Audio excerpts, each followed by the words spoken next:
Namozdan keyingi duo va zikrlar ketma-ketligi 2 yelkaga salom berib bo'lgandan so'ng. Namozdan keyin zikr va duolarni to'g'ri tartibda quyidagicha o'qish tavsiya etiladi. Birinchi bo'lib aytiladigan zikr 3 marta Astagfirulloh aytiladi.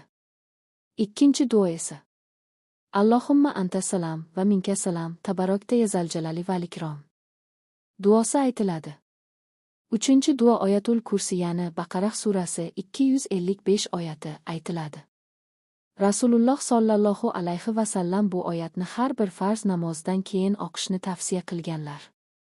To'rtinchi bo'lib tasbih subhanalloh, alhamdulillah, Allohu akbar ya'ni subhanalloh 33 marta, alhamdulillah 33 marta, Allohu akbar 33 marta.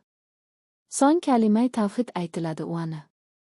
La ilaha illallahu vahdahu la sharika lah, lahul mulku va lahul hamdu va huva ala kulli shayin qodir.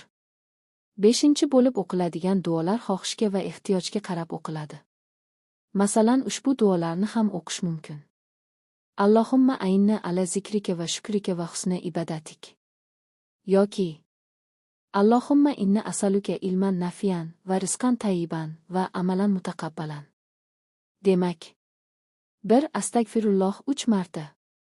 2. Allohumma anta salam duosi. 3. Oyatul Kursi.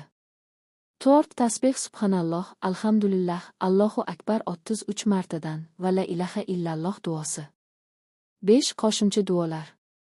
Bu tartib Rasululloh sallallohu alayhi va sallam sunnatiga eng mos keladigan ketma-ketlik hisoblanadi. Shu tartibda o'qilsa, namozdan keyingi zikrlar to'liq ado etilgan bo'ladi.